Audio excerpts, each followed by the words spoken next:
Hey everyone, Hannah here for Finance and Fun Stuff. Looking at the fun stuff side of this channel today, we are talking about all of the music festivals that I have personally attended. I was busy drooling over all of these juicy lineups for different music festivals that are still happening in the fall of this year. And then I got to thinking about it and I was like, wow, I have been to so many different festivals. And I started to reflect a little bit on what festivals I went to and whether or not I loved them and how much I loved them. So I figured this would make a great video for all of you to talk about all of the festivals that I have been to, because I couldn't believe it that I've actually been to 8 of them already. Now, disclaimer, this is including single day festivals by going and buying a single day ticket to a multi-day event. But personally, I do think that counts, as long as I am there for the entire time of that day, and as long as I got to fully experience the vibe of that festival. I personally think that counts for my list. This list is going to start with the first festival that I ever went to, going all the way up to the most recent festival that I've been to. So without further ado, let's get right into it. Sitting here at the number 1 slot, we have EDC New York in 2015. Now, EDC New York holds a very special place in my heart, obviously because it was the first music festival I ever went to. I remember looking at the lineup for this and being amazed by it, and then happening to see that it was going to happen the very next day. I actually managed to have a Sunday off from work, and so I looked at how far of a drive it was from upstate New York, and I thought about it and said, well, there's at least 3 or 4 artists on there that I would absolutely die to see again, and a couple that I haven't seen at all and I would love to see. And so I decided, yeah, screw it. Let's do the 4.5-hour drive down to New Jersey to go to EDC New York, and then I'll just take a drive back home. And oh boy, I was so glad that I did. Now, there has been a lot done by Insomniac to bolster up the Northeast music festival scene, and I'm extremely grateful for that. And there is Electric Zoo going on in New York City, but I personally really liked EDC New York, and I would love if they would bring it back in some capacity. I got to see some of my favorite artists, including Crisley. I even got to see Flux Pavilion on the main stage while sitting up on top of the Ferris wheel, which was truly just an unbelievable experience. And I was even second row for Datsik, and although I do not listen to Datsik now, I can admit that that was a very special experience for me, as he was one of the first heavy bass artists that I was into.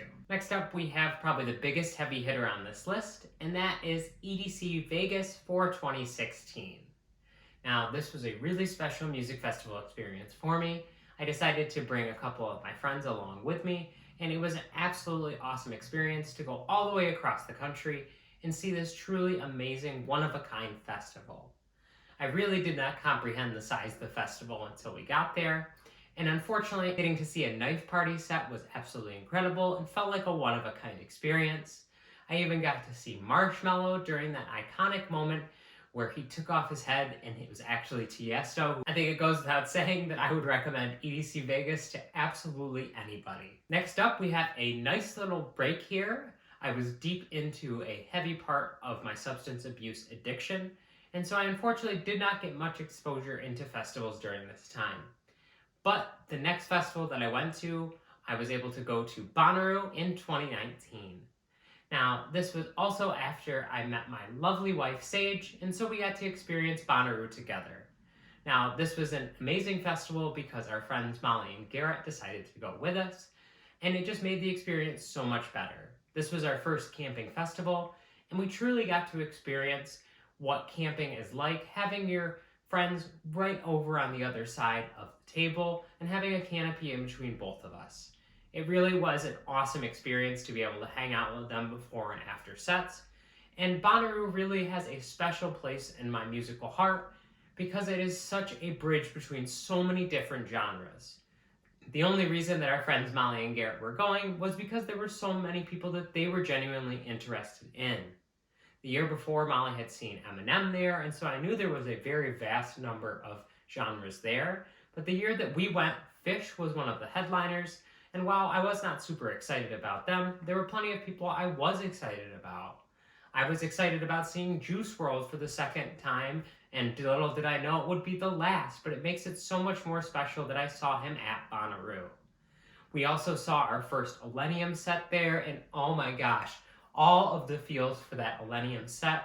I truly fell in love with melodic bass while listening to Millennium at Bonnaroo. There were so many other artists that we absolutely loved seeing, and they even had comedy acts like The Lonely Island, which was just hilarious to see in person. Bonnaroo is always going to hold a special place in my heart, and even though that year it was a little oversold and the Centeroo area was completely packed, I still had an amazing time, and I wouldn't take back that experience for anything. And I know Sage would also love to go back to Bonnaroo anytime we feel like we can. Next, we have a little bit of a break in time. This is during the entire COVID pandemic, where it was the most intense part of it. And then coming out of the most intense part of the pandemic, we have Reunion 2021. Now, this was my first experience with an Excision curated festival, and this was really just a mini Lost Lands. This was done as a way to commemorate everybody getting back together after the heavy part of the pandemic was over. And oh my gosh, this lineup was completely stacked. I will say that this was probably the most geared towards me lineup I have been to for any of the festivals I've ever been to. It was one singular stage, put it on the main stage area from where Lost Lands normally is, but every single artist that was on that stage for every single minute was an artist that I absolutely loved. Like, I remember literally getting there as soon as the time started, waiting for the gate to open, and being excited about every single artist. It's really something to say that even though on the first day we got completely soaked, both me and my friend Spavin, but we were able to enjoy the show even through getting completely soaked for a couple hours and having to leave the venue, because the music was just so good that day. All of the vibes were so on point because everybody was just so excited to get back to raving with one another. I was able to see so many artists that I had wanted to see for so long for the first time, and this truly reignited my love for EDM and especially for bass music, and it made me want to go to the real thing and go to Lost Lands eventually when I could. Next up on our list, we have Luminescence in 2021. Now, a lot of you may not know anything about this festival, and that's because this is a smaller scale festival that was held in upstate New York in 2021. Unfortunately, the campground where this festival was held had some issues, and they raised their prices quite a bit, and so festivals were no longer able to be held this year at the campground as they were not able to afford it. This festival did live on within New York City iteration, which I was unfortunately unable to go to this year. But the very first Luminescence at Echo Lake in Afton, New York, which is a venue fairly close to my home, was something that I absolutely loved experiencing. This was actually my bachelorette party weekend, and so I ended up taking my maid of honor, Molly, with me, and we had an absolute blast. She hates most kinds of bass music, and there was a lot of experimental, weird bass music on this lineup, but even she ended up having a good time at this festival. It was the really true, small, core, festive vibes that everybody wants to experience at an EDM festival. It was around 300 people attending, I would say, and I feel like that was a great size for this festival. It felt like you got to have an intimate experience with so many people, and I even had a banner done up with my face on it that said it was my bachelorette party, and for people to come over and say hi. I met and talked to so many fun people there, and I enjoyed every set I got to see, and it made me appreciate so many of these smaller artists. The best part of this entire weekend was getting to hang out with one of my best friends, Molly, and getting to enjoy some bass music that I absolutely love. Next up, just a couple of months later, we have EZoo for 2021. Now, we went to Sunday for EZoo last year, and I will say that it was totally worth the trip. This was my first experience going to Electric Zoo, and I knew it was on Randall's Island and that there was a bunch of hassle with that entire thing of getting on and off the island. So what we did was we decided to go to Jersey, take a train into Manhattan, and then go from Manhattan, walk to the ferry, and then go back and forth on the ferry to Electric Zoo. While this did mean a bit of extra travel time, about an hour of extra walking, it ended up being not too bad, and the area we were walking through didn't seem all that bad, even after dark. But all that experience of having to go back and forth to get to the venue, I thought was completely worth it. I saw so many different artists there that I was so stoked to see, and it was great to see some of our favorites again. Sage got to see Adventure Club, who she does enjoy seeing live, and we were able to see Illenium there one more time, which is awesome because I absolutely love seeing Illenium live.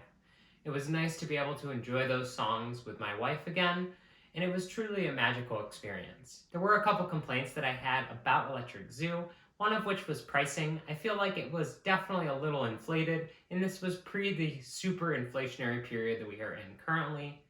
And also, I felt like it was oversold to shit. I feel like there was way too many people there, and I feel like they did not engineer the sound correctly because there were specific spots where you could stand in the middle and you could hear 3 different stages at the same time. Unless you were right up on a stage, you would often get a bit of sound bleed, and that did hurt the experience quite a bit. But Electric Zoo often gets a super stacked lineup, and so I could see myself going back, although I would definitely be wary of buying anything inside the venue, and I definitely wouldn't be buying expensive cocktails while there. I would probably look to buy something in the city prior to going onto Randall's Island, although let's be honest, Manhattan isn't that much better for prices either. But I would definitely recommend Electric Zoo, just be wary of the fact that it's going to be a pricey festival. Next up, just a couple weeks later, we have Lost Lands 2021. Now, this was a completely insane send for me because it was something that we decided to do very last minute. When Starbase got canceled, which would have been our festival for our honeymoon after our wedding, Sage decided to be an amazing, great wife and let me go to Lost Lands for Sunday.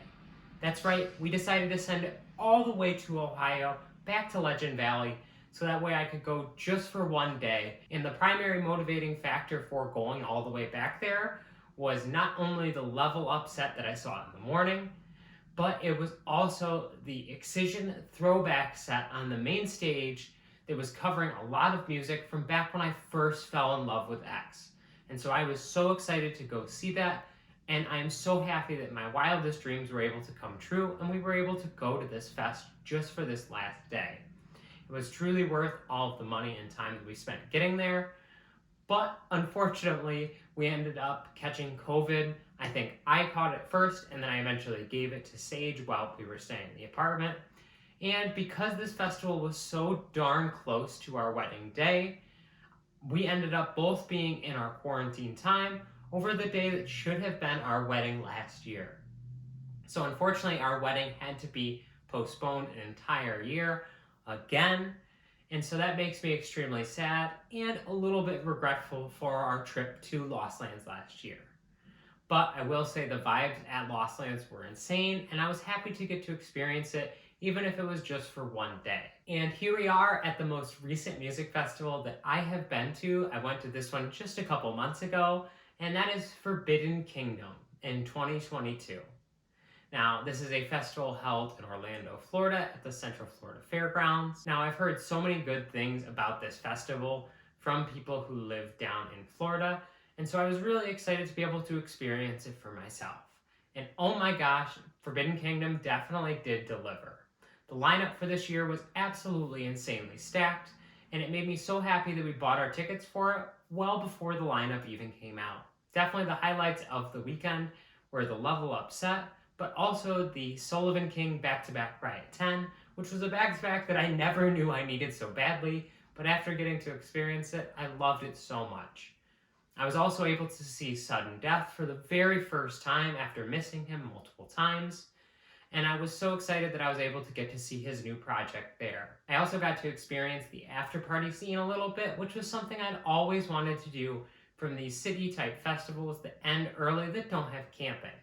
I was able to go to a small local after-party, and although I left before the main headliner that I wanted to see came on, I was able to experience a couple hours of that small nightlife scene in Orlando, and that was great. For the second night's after party, I went to the big venue that is in Orlando and saw Sudden Death at that venue, and I also got to see Leotrix again, and he absolutely crushed it. Even though I couldn't really see the stage very well, I was able to enjoy the view of the lasers from up in the VIP area, and I was able to dance to the music right up until the very last moment where I thought I was going to literally fall asleep, so I took an Uber back to the Airbnb. I absolutely enjoyed Forbidden Kingdom Festival, and it's one I would love going back to. I think it was a great mix for both me and Sage, because it was something that was a little bit shorter form, and being 2 days, it was a little bit easier on both of us. And I liked the fact that it ended so early, and there were so many different after parties, both supported by the venue and both underground ones that were going on. It was nice to really feel like you were in a hub, a city that was just full of ravers during that weekend. So there we have it. Those are all of the music festivals that I have been so blessed to go to over the years. I don't make this video as a way to gloat. I just wanted to share all of these beautiful experiences that I have had with all of you. I would love to hear down in the comment section below about the different music festivals that you have been to, or the festivals that you would love to go to. As always, if you hit that like button, it really helps this channel out a lot. And I'd love it if you'd hit the subscribe button and notification bell. That way you can be alerted every single time I upload a video. Thank you all so much for watching, and take care.